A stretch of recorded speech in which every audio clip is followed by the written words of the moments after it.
En el invierno de 1259, los campesinos polacos encontraron algo inusual en sus campos. Exploradores mongoles, muertos de frío sobre sus caballos, tanto hombres como bestias, erguidos como esculturas de hielo, con los ojos arrancados a picotazos por los cuervos. Los lugareños no los enterraron. En cambio, instalaron puestos de mercado alrededor de los cadáveres congelados, vendiendo sopa caliente mientras usaban a los mongoles muertos como decoraciones macabras. Los niños les lanzaban bolas de nieve. Los perros los orinaban. Un comerciante emprendedor colgó un cartel del brazo extendido de un mongol congelado anunciando pan fresco no hecho de carne humana, como la comida mongola. Esto ya no era miedo. Esto era desprecio. Durante 20 años, Europa tuvo pesadillas con los mongoles. Pero ahora se habían convertido en atracciones de feria.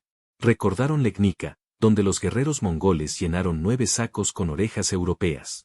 Recordaron las copas hechas con cráneos de niños.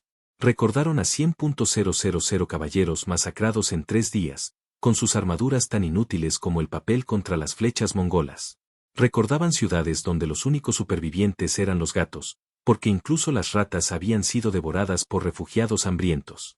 Pero en 1259, cuando la Horda de Oro regresó a Polonia esperando otro festín de conquista, se encontraron con algo que nunca antes habían visto. Un enemigo que había aprendido de sus pesadillas. Los mongoles estaban a punto de descubrir qué sucede cuando se enseña a campesinos pacíficos a ser monstruos. Habían creado a sus propios verdugos. La maquinaria de guerra mongola dependía completamente de sus caballos. Cada guerrero viajaba con entre 5 y 10 monturas, rotándolas para mantener la velocidad, bebiendo su sangre como sustento, usando sus pieles como armadura y sus huesos como flechas. Un mongol sin caballos no era un guerrero. Era solo un hombre con ropa de piel muy lejos de casa. Los polacos, bajo el mando del duque Boleslao el Casto, un nombre que pronto resultaría irónico dado lo que haría a los prisioneros mongoles, habían pasado 2 décadas estudiando la mayor debilidad de su enemigo. 3 meses antes de la invasión, las fuerzas polacas iniciaron la campaña de tierra arrasada más extensa de la historia medieval, envenenando pozos con cadáveres en descomposición, quemando cada brizna de hierba a 50 metros, salando los pastos con cal y arsénico. Lo más diabólico fue que dejaron caballos regalados, hermosas yeguas polacas infectadas con muermo, una enfermedad que se propaga entre las poblaciones de caballos como un reguero de pólvora, causando abscesos llenos de pus en los pulmones hasta que los animales se ahogan en sus propios fluidos. Cuando el general mongol Nogai Khan cruzó el río Vístula en diciembre de 1259 con 30.000 jinetes, sus exploradores informaron de algo inquietante. La tierra que se extendía ante ellos estaba muerta. No conquistada, no abandonada, muerta. Todas las aldeas estaban vacías. Todos los campos eran ceniza negra. En cada pozo flotaban cadáveres de caballos hinchados. La población polaca se había desvanecido como el humo, llevándose consigo hasta el último grano de trigo. Incluso habían excavado sus cementerios y se habían llevado los huesos, negando a los mongoles incluso la posibilidad de moler los restos óseos para obtener calcio. Para la segunda semana, los caballos regalados comenzaron a mostrar síntomas. Los caballos mongoles comenzaron a toser sangre, con el cuello hinchado por abscesos que reventaban y propagaban la infección por contacto. Los mongoles, al no comprender la transmisión de enfermedades, trasladaron a los caballos enfermos a la retaguardia con reservas abundantes, propagando el muermo por toda la manada. En 3 semanas, cientos de caballos morían a diario, dejando sus cuerpos en un reguero de muerte que los lobos seguían como un festín en movimiento. Entonces, los fantasmas polacos comenzaron su trabajo. El duque Bolesla no había reclutado caballeros, sino campesinos, hombres que conocían los bosques, que podían moverse silenciosamente en invierno, que habían pasado 20 años soñando con vengar a las familias asesinadas. No eran soldados. Eran cazadores, y habían recibido instrucciones sencillas: matar mongoles como se mata a lobos. Sin honor, sin piedad, solo muerte. Las tácticas eran devastadoras en su simplicidad. Los invasores polacos esperaban a que las partidas de exploración mongoles acamparan para atacar durante las horas de sueño más profundo, antes del amanecer. Pero no luchaban. Simplemente degollaban caballos y desaparecían en el bosque.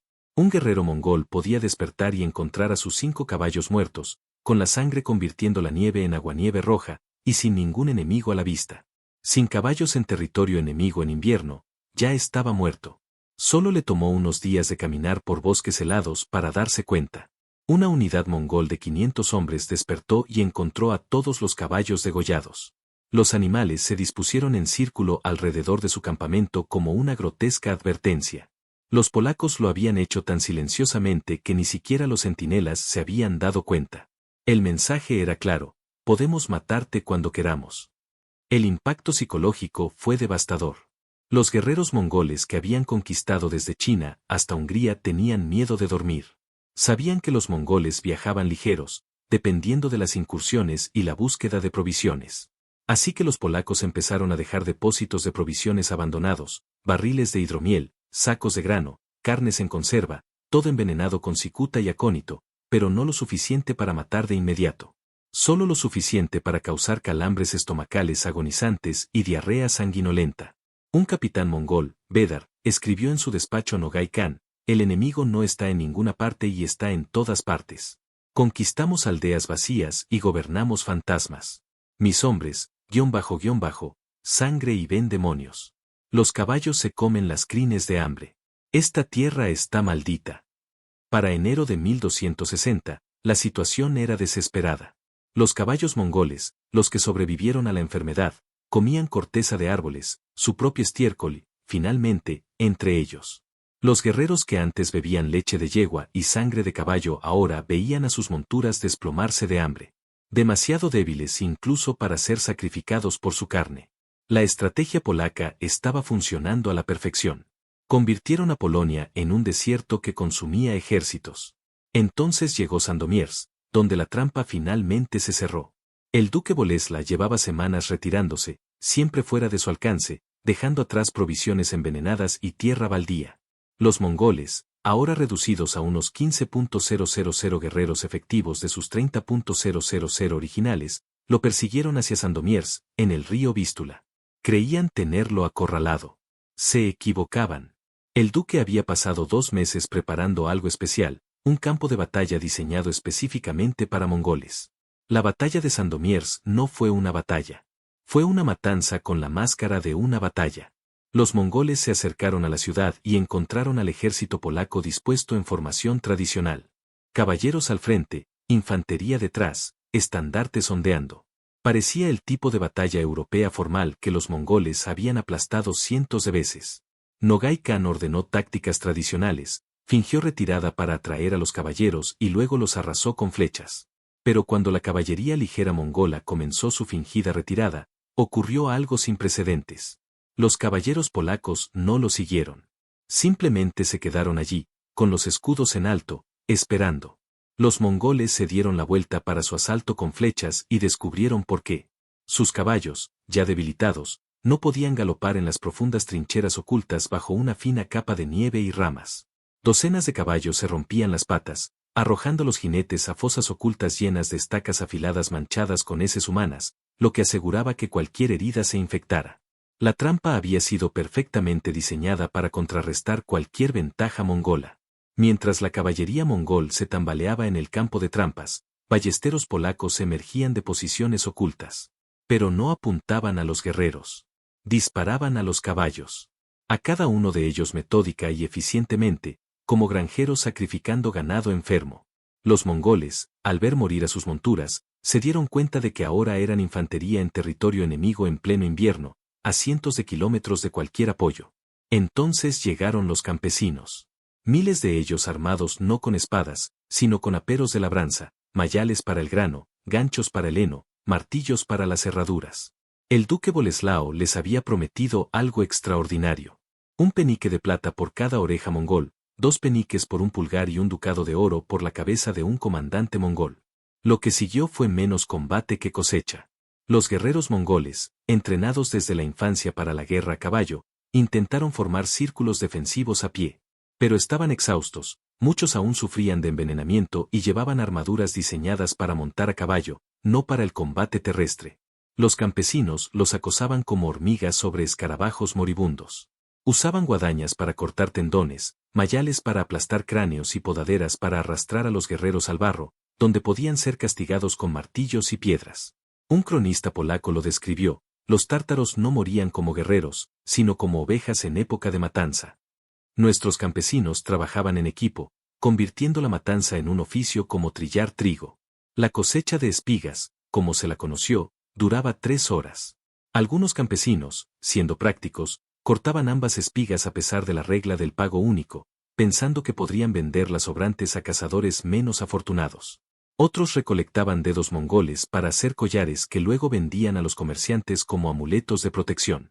Los comandantes mongoles, identificados por sus camisetas de seda y adornos de oro, se mantuvieron con vida brevemente, el tiempo justo para que los campesinos negociaran quién reclamaría la recompensa por su cabeza. Luego fueron decapitados con las mismas hachas que se usan para matar cerdos, y los gritos se mezclaron con canciones campesinas de trabajo. Era la cosecha que habían esperado durante 20 años, y cantaban mientras cosechaban. El propio Nogai Khan sobrevivió, pero solo porque el duque Boleslao así lo quiso. El duque tenía un plan especial. Desnudaron al general mongol, lo pintaron con sangre de cerdo y lo obligaron a cabalgar hacia atrás en un burro por 20 aldeas polacas, mientras los campesinos le arrojaban estiércol y verduras podridas. En cada aldea, los lugareños pudieron cortarle un pequeño trozo, la articulación de un dedo, un trozo de oreja, un dedo del pie, pero no lo suficiente como para matarlo. Para cuando llegó a la última aldea, le faltaban numerosas partes pequeñas y suplicaba morir. En cambio, lo castraron con tijeras de esquilar y lo enviaron de vuelta a la Horda de Oro como mensaje. Esto es lo que Europa hace ahora con los invasores. Mientras tanto, en Kressinbrunn, Austria, el rey Ottokar II de Bohemia llevaba a cabo su propia campaña de exterminio. La batalla de Kressendenbrunn, en julio de 1260, fue diferente a la de Sandomierz. Se trataba de caballeros con armadura pesada contra la caballería mongol en campo abierto. Pero los bohemios habían aprendido de 20 años de derrotas. Desarrollaron nuevas tácticas específicamente para los mongoles. En lugar de cargar, formaron cuadrados huecos erizados de picas como fortalezas móviles. Mercenarios suizos con ballestas se mantenían en el interior, creando zonas de muerte a las que los caballos no podían entrar. Cuando las flechas mongolas rebotaban en las armaduras de placas mejoradas, cuando sus cargas de caballería se empalaban en los muros de picas, los mongoles se dieron cuenta de que sus tácticas tradicionales estaban obsoletas. La caballería pesada bohemia, mantenida en reserva, esperó hasta que los caballos mongoles se agotaran por las cargas inútiles. Entonces atacaron. Estos no eran los caballeros de la vieja escuela que habían sido masacrados en Legnica. Estos llevaban armaduras de placas completas que las flechas mongolas no podían penetrar, montaban enormes corceles que pisoteaban a los ponis mongoles y empuñaban martillos de guerra diseñados específicamente para aplastar la armadura laminar mongola. La matanza en Kressenbrunn fue tan exhaustiva que Ottokar ordenó a sus hombres que dejaran de cortar orejas. Eran demasiadas para contar. En cambio, simplemente apilaron cabezas mongolas en pirámides a lo largo de la principal ruta comercial de Viena a Praga. Más de 50 marcadores piramidales, cada uno conteniendo entre 100 y 300 cabezas. Pero el destino más aterrador aguardaba a los rezagados mongoles que huyeron a los Cárpatos. El invierno en los Cárpatos es brutal, incluso con provisiones. Los supervivientes mongoles, quizás 3.000 hombres que habían escapado de las matanzas, se encontraron atrapados en pasos de montaña sin comida, sin caballos, y con temperaturas que descendían a menos 30 grados centígrados. Las aldeas de montaña polacas y húngaras habían sido advertidas de su llegada. Los aldeanos bloquearon los pasos con árboles caídos, destruyeron puentes y luego esperaron. La hambruna en las montañas sigue un patrón predecible. Primero el cuero, los cinturones, las botas, las sillas de montar, luego los cadáveres congelados de los caballos, luego la corteza, las agujas de pino y, finalmente, para la cuarta semana, unos a otros. Una patrulla húngara encontró un campamento mongol donde los ocupantes se habían enfrentado claramente entre sí. Los cuerpos fueron masacrados con la misma precisión que los mongoles usaban con las ovejas. Se les extirparon los principales grupos musculares, se les partieron los huesos para obtener médula, incluso la piel se coció hasta obtener una especie de crujiente. Los supervivientes habían establecido reglas. Primero se comían a los enfermos, luego a los heridos, y luego se echaba suertes entre los sanos. El diario de un guerrero mongol, recuperado de su cadáver congelado, contenía una confesión. Ayer comimos a Timur. Fue mi compañero de armas durante 6 años. Su hígado estaba enfermo, negro y con manchas, pero lo comimos de todos modos. Mañana me compartirán. Las montañas están llenas de demonios que parecen campesinos. Los pueblos de montaña, en efecto, observaban y esperaban. Cuando los grupos mongoles se debilitaban lo suficiente, Los campesinos atacaban con arcos de caza y lanzas de jabalí, pero la mayoría de las veces simplemente esperaban al invierno para hacer su trabajo.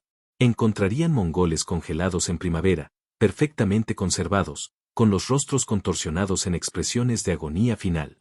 Los cuerpos fueron despojados de todo valor, armas, armaduras, oro, trabajos dentales, y abandonados a los lobos. Algunas aldeas desarrollaron una economía macabra en torno a los cadáveres mongoles. Recogían tendones para cuerdas de arco, cabello para cepillos y cráneos para copas. Un amargo revés de lo que los mongoles habían hecho a los europeos en Legnica.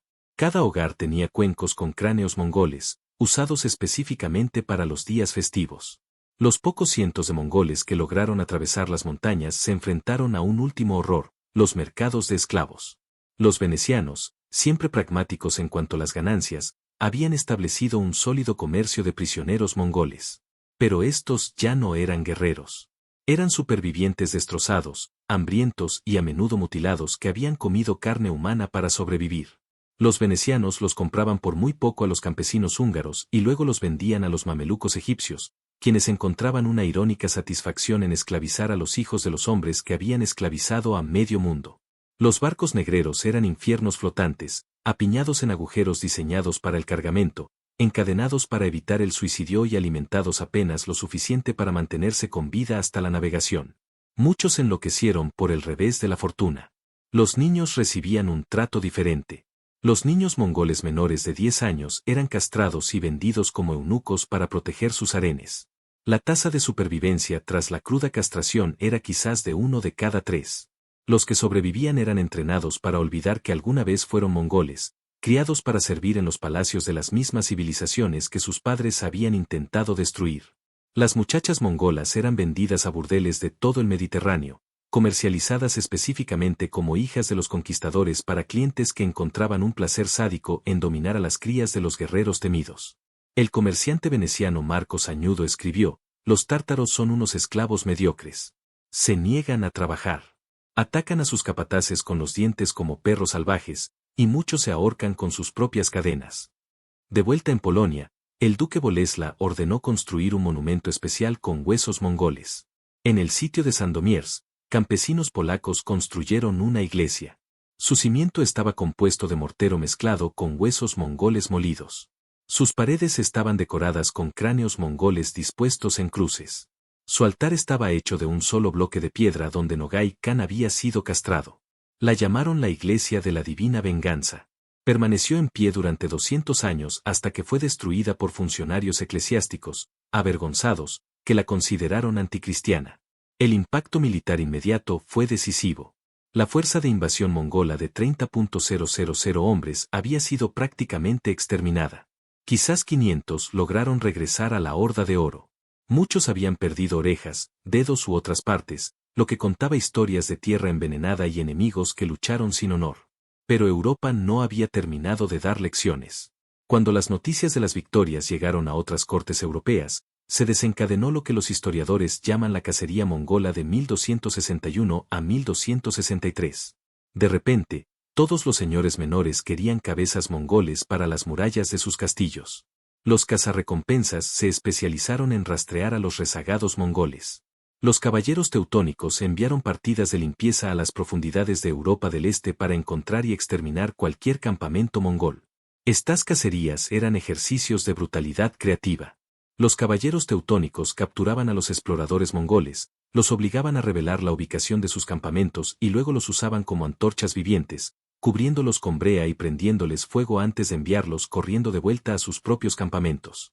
El barón húngaro Bela prefería el empalamiento y cubría sus fronteras con guerreros mongoles en estacas. La Horda de Oro hizo un último intento de represalia en 1262. Una fuerza de 10.000 jinetes fue enviada a invadir Polonia como castigo. Recorrieron exactamente 48 kilómetros más allá de la frontera cuando descubrieron que los campesinos polacos habían desarrollado un sistema de alerta temprana con campanas de iglesia. En cuestión de horas, todos los pueblos a la redonda sabían que los mongoles se acercaban. La tierra estaba quemada ante ellos. Los pozos estaban envenenados y manadas de campesinos polacos montados los seguían constantemente. No eran soldados.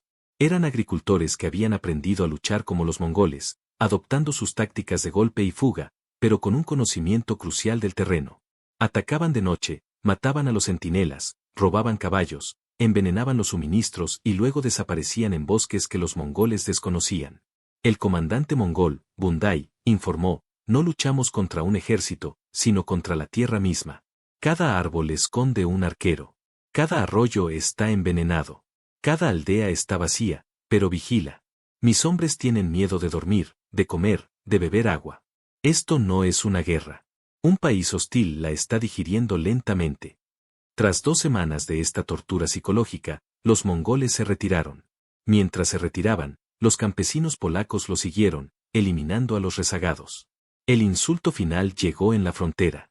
Niños polacos, algunos de tan solo 7 años, se paraban en las colinas lanzando piedras al ejército mongol en retirada mientras cantaban canciones burlonas sobre los valientes jinetes que huían de los agricultores. Los mongoles, que habían conquistado los mayores imperios del mundo, eran objeto de burla entre los niños. La Horda de Oro nunca intentó otra invasión seria de Europa Central. La transformación fue completa. En 1241, Europa temblaba ante los jinetes mongoles como ovejas ante lobos. Para 1263, los campesinos europeos llevaban collares de huesos de dedos mongoles y bebían de cráneos mongoles mientras sus hijos jugaban a caza al tártaro con los cascos capturados de los guerreros muertos. Los invencibles se habían convertido en presas. Los conquistadores se habían convertido en mercancías en los mercados de esclavos. Y el terror de las estepas había aprendido a temer el sonido de las campanas de las iglesias cristianas. El mito de la invencibilidad mongola había muerto. Asesinados por granjeros con orcas que habían aprendido que el secreto para derrotar a los monstruos era convertirse en algo peor. Historias se filtraron a lo largo de la ruta de la seda. Los grandes guerreros mongoles derrotados por granjeros europeos. Sus generales castrados como ovejas, sus hijos vendidos en mercados, sus huesos molidos en mortero para iglesias. Otros pueblos que se habían sometido al dominio mongol comenzaron a preguntarse si los campesinos polacos podrían destruir al invencible ejército mongol con pozos envenenados y herramientas agrícolas. ¿De qué tenían tanto miedo? En una generación, el imperio mongol comenzó su larga fragmentación. La dinastía Yuan en China caería. El ilcanato en Persia se derrumbaría. La Horda de Oro se reduciría y se dividiría. El hechizo se rompió cuando los campesinos polacos demostraron que los guerreros invencibles eran solo hombres que podían ser asesinados con orcas. Hoy en día, los arqueólogos aún encuentran fosas comunes a lo largo de los pasos de montaña de los Cárpatos. Guerreros mongoles que murieron de hambre y frío, con sus huesos con marcas de dientes que indican canibalismo. En los museos polacos, se pueden ver las herramientas de cosecha conservadas, las guadañas y los mayales modificados, diseñados específicamente para matar mongoles desmontados, que se han transmitido de generación en generación como reliquias. Algunas iglesias rurales polacas aún conservan piedras de cimentación que, al analizarlas, contienen cantidades inusuales de calcio humano. Los huesos molidos de guerreros mongoles se mezclan en mortero. Los mongoles llamaban a su imperio el cielo azul eterno. No, pero descubrieron que incluso el cielo eterno termina en el filo de una guadaña de campesino polaco. Enseñaron a Europa a ser monstruos, y Europa había aprendido la lección demasiado bien. El último mongol que salió de Polonia con vida en 1263 fue un joven explorador llamado Koutus, que había perdido las orejas, la nariz y los dedos a manos de los campesinos polacos. Regresó a la Horda de Oro y vivió otros 40 años, advirtiendo a todos los jóvenes guerreros sobre la Tierra de la Muerte, donde la tierra misma estaba envenenada y los granjeros llevaban collares de huesos mongoles. Terminaba cada advertencia de la misma manera. Dicen que éramos invencibles. No lo éramos.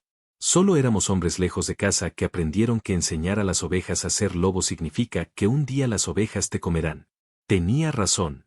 Los mongoles habían creado sus propios verdugos.